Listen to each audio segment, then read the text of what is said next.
Today we're going to talk about an announcement that Princess has made for some of the new entertainment that will be on the Sun Princess.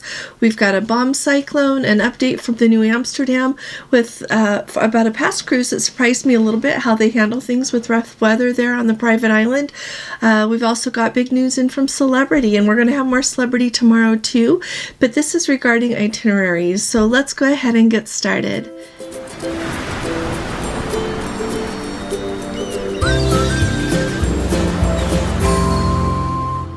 Hi there, this is Allison with Let's Go Travel Tips.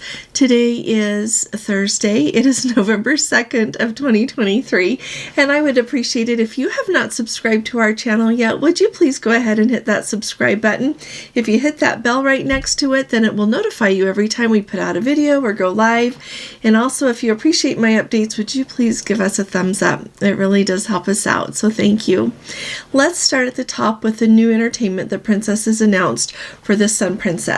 We've talked about before how they have that brand new theater that they are doing. It looks, when you look at it, they call it a keyhole theater, where there's somewhere to enter, but then it's round. It sounds like, from what I have read, that the seating will move sometimes for different productions, so that you can have the stage in the middle, or I believe that there is also a screen that goes around it. It says there's also surround sound in there, a lot to go on. And so what I think that if I understand correctly, and I'd like to hear from all of you, the shows that I am reading about that Princess is offering on this new Sun Princess are very much in line with the trend that we are seeing on other cruise lines. And so let me tell you what they are really quick. They are going to have 13 top dancers as part of their crew there, 8 Dome Cirque artists, and more. So you think of a show like Cirque du Soleil, when you have those acrobats and all those kind of productions. I saw those on Celebrity last year. They are going to have that.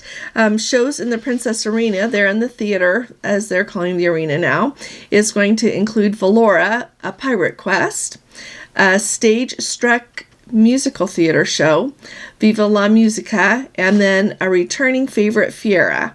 They are also in that dome area that they talk about on the top of it there. It's supposed to be like Santorini by day and South Beach by night, is how I've heard it talked about on our travel agent presentations that they give, and in a lot of the publications to do with that. They are also going to have a show there that's called Cirque Eloise, Eloize, and that is going to have 3 specially created shows. The name of those shows are Blue, Fly Away, and Art Beat. So it's going to be something new to see there. Those kind of shows I also saw on Celebrity last year, as well as the kind of production shows that kind of tell a story as they go along and have lots of singing. So we'll see what it's like when we get to go on the Sun Princess. I'm really interested to see how they move all the seating and because they've got that center stage there and then all that seating all the way that goes around. It's just going to be something to see, something totally different than we've seen before on a Princess ship. The next update, super fast, is Norwegian has just announced their 3rd of the Prima class ships that they're running. They are going to call her the Norwegian Aqua because of it's supposed in honor of the beautiful color of blue that is in the water. And I love, when you think of the Caribbean, it's a spectacular color of blue. When you think of the Mediterranean, it's a spectacular color of blue. When you think of Norway, it is a spectacular color, and this is true all over the world. Every time I go somewhere, I am blown away by the variations of colors of blue in the water and just how beautiful each one of them is. So I love that they're naming that ship the Aqua. You can go ahead and book the first cruises. She is going to start off sailing out of Port Canaveral. That's where they are running her inaugural cruises, and they are going to be 7-day cruises that go to Puerto Plata in the Dominican Republic, Tortola, British Virgin Islands, St. Thomas, U.S. Virgin Islands, and Great Stirrup Cay, which is one of Norwegian's private islands. I got to go to Great Stirrup Cay last year in November and thoroughly enjoyed it. I think it was in November. And we thoroughly enjoyed that island. They do a really good job. It was very relaxing, just absolutely beautiful, and had a really nice day there on that island. So it sounds like it's good. Like I said, you can go ahead and book those cruises now. So if anybody needs help booking one of those, just let me know, and I'm delighted to help you. But it's really exciting, and we're going to talk about Norwegian a little bit more tomorrow. We've just got a lot of news to get through today, but they just had their earnings call, and it's interesting what happened with their stock. So we'll talk about that. Now, a lot of times we talk about how good the internet is, and I recently just complained about it on the Island Princess, and it's because I expected it to be the same from cruise to cruise, and it wasn't. We went very far north in July. We went very far north in October. Not the same internet experience. But who has confidence in their Starlink connection? It's Azamara, because Azamara, they do have Starlink, but they are introducing a program called Work and Wander. So their whole goal with this program is to draw in people who want to be able to work on the ship and also enjoy seeing ports. So what they are going to do is make sure that their internet connection is fast enough. They are going to have office equipment, IT support, so that the guests have everything that they need to be able to do to work on board. It says, our guests already consider our ships their home away from home, and now our ships will be their floating office too. And so included with having that excellent Wi-Fi and IT support, everything like that, they're going to make sure that they have all of the guests that need it have monitors, mice, keyboards, and adapters, so that they can even attend virtual meetings and keep up with their commitments, everything to do with work while they are at sea. I have to tell you, this really, I think, is very appealing. I think it's very appealing to people who are younger professionals and they want to chart a little bit different course than maybe we had the opportunity to do that early in our career. Travel a little bit more, get work done when you're on the ship, and whether it's late at night or on a sea day, whatever. But I think it's also really important for everyone who is wanting to cruise right now and wants to be able to count on getting things done while they're on board the ship. So I am really even more excited to give Azamara a try. Gordon and I right now are looking at our 2024, trying to figure out when we can squeeze in. We would really like to squeeze in Viking and Azamara. Those are the two things that we would really like to squeeze in for sure, and more if we can. Now, this is really interesting to me. I've got a Let's Go family member who was kind enough to send me a report. They just went on the New Amsterdam, and I gave you the report earlier when she shared with me they ended up being delayed several times on their way to the cruise, and then due to weather, the cruise missed 2 ports, and then they rescheduled one of them, and the other one ended up being a sea day. And it happened, isn't it sad when you go on a particular cruise to hit a couple of ports, and then those are the ones that are canceled. But what really stood out to me is how Holland America handled their day at Half Moon Cay, which is their private island. So in my mind, I would think that if I were taking guests to my private island, I would make sure that everything was up and running, and that it would be a wonderful experience for all of the people that I was taking to that island, right?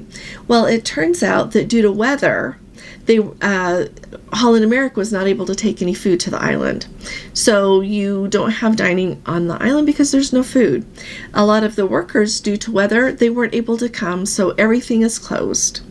And like all the shops, there were no shops open, and you are not going to have your dining on board on the island. The other thing is, of course, you should know that the Have It All package does not work on Half Moon Cay. And if any of you have had it work, throw that out here. But when they were there, it wasn't working, so they just ended up using their non-refundable onboard credit to buy any drinks that they wanted. But services were extremely limited there on the island. She did say it's a beautiful beach and a beautiful island. So there's a heads up for you all, just to know what to expect.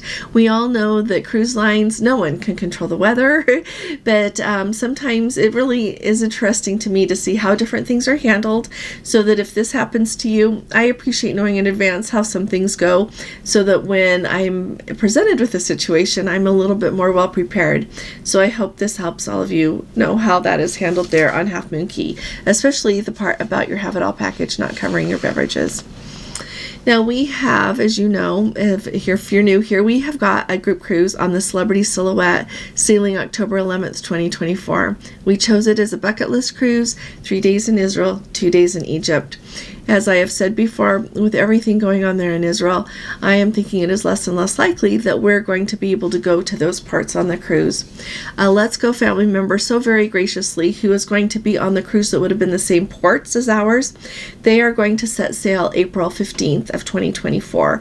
So this kind of tells you how far right now Celebrity is looking forward, and my guess would be the other cruise lines too, how far they are looking forward at canceling these ports and rearranging to make sure that everyone who does go on the cruise that they are going to be able to offer has an amazing experience. And I think that's wonderful. It gives it makes it so that they can actually plan the ports, have the excursions, have everything ready to go, and everyone going can do the research that they need to do. So I thought it would be really helpful to let you know what Celebrity is substituting right now and what they are offering to guests who are booked on those cruises. My guess would be they will offer the same thing to those of us who are booked on that October 11th or any other sailings that were set to go to Israel and Egypt with Celebrity. Alrighty.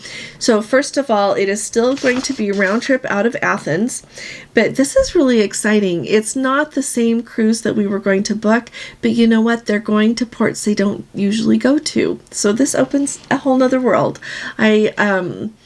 I just like, you know what, you have to take what you're given and find the best with it. So this is really exciting to me from the standpoint that you're going to leave Athens. Then the next day you get to go to Volos, Volos in Greece. The next day, Thessaloniki, Greece. Then you're going to have a day at sea. Then you get to go to Rhodes, Greece. Then Limassol, Cyprus. Another day at sea, then you are in Ephesus, Turkey, and on our itinerary, Ephesus was already on there. Then the next day, Santorini, the next day, Mykonos, and then Thursday, you're going to get to Athens, which was how the itinerary was, with an overnight in Athens, which is really great because then you can stay out as late in the evening as you would like, go back to the ship, and then hop off the next morning and disembark. So I think that they have really done an excellent job of offering an amazing cruise in light of having to cancel ports that they have no control over having to cancel. So I wanted to just put this out there. Gordon and I, so far, we're still planning on going on that October 11th cruise. So if you'd like to go with us and plan on maybe an amazing cruise to Greece and maybe some turkey thrown in there, and we'll know more when when Celebrity does the announcement for our cruise, we'd love to have you come with us. Now, here's what you can look forward to if you happen to be booked with us and you're like, I don't want to go there. Either I don't want to go there, I've been there enough. I'm one of those people, I can't go to Greece too many times.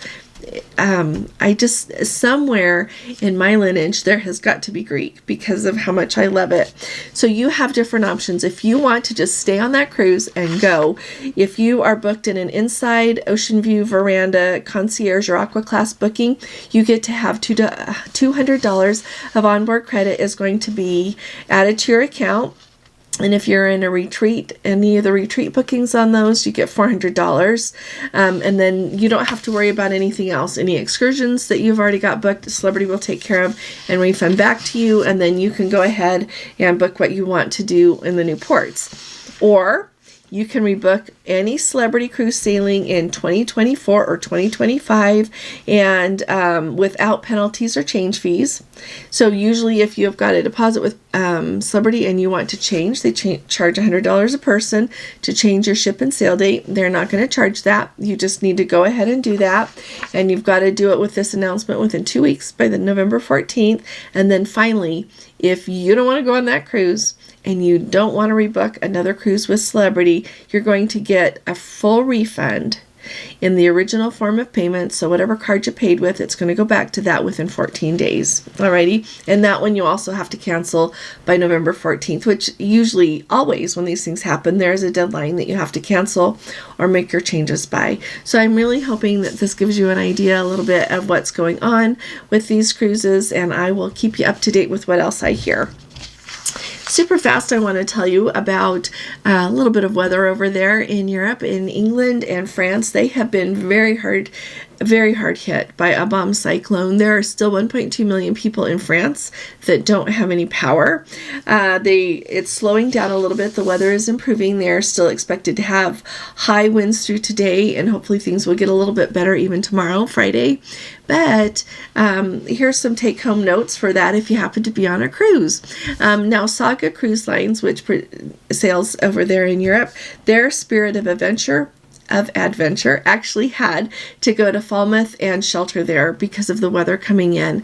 And there were very rough seas. I've had several people who haven't been anywhere in that area say that the seas have been very rough. But the reason that I wanted to make you aware of this is, there's always not always two reasons, but today there are two reasons. I thought that we could keep these people in our thoughts and our prayers, send our good thoughts, however it is that you do that. But I also wanted to point out that when we were up in Norway, that there was also a bomb cyclone going on one time, and it has to do with how many millibars the barometer falls within 24 hours. And so weather can happen anywhere you go. And this is the reason that I wanted to point this out with this is think a lot about where you book your cabin on the ship. When you book midship, that is where you're going to feel the least movement generally, okay? Forward, you always feel more movement than you do aft. And as you look at booking, the higher you go, you generally feel more movement. So really the trick is if you know that you're going to be in really rough seas, you want to be a little more aft and you want to be a little lower on the ship, okay? So look at your itinerary, look at the time of year you're going, and remember that sometimes crazy storms will show up even in unseasonally, okay? So I felt like it was really important to remind you of this. And when you're on board, they've always got green apples. Usually there's some ginger candy in the gift shop. And they've got, you can always take medicine with you for seasickness or ask for it at the medical center if you don't have any and you're not feeling well. Thought it was really important to point all this out to you today. If any of you have any other tips for seasickness or anything you would like to share with us, I'd love to hear from you. Tell me what you think about Princess's new entertainment. It's really interesting to me how they've got that theater designed. I think it's just going to be very different than anything we've seen before. Not bad, just different. So I look forward to sharing that with you when we get the chance. Thank you for spending this time with me. I'll be talking to you all again really soon. You all take really good care. God bless you. Love you. Bye-bye.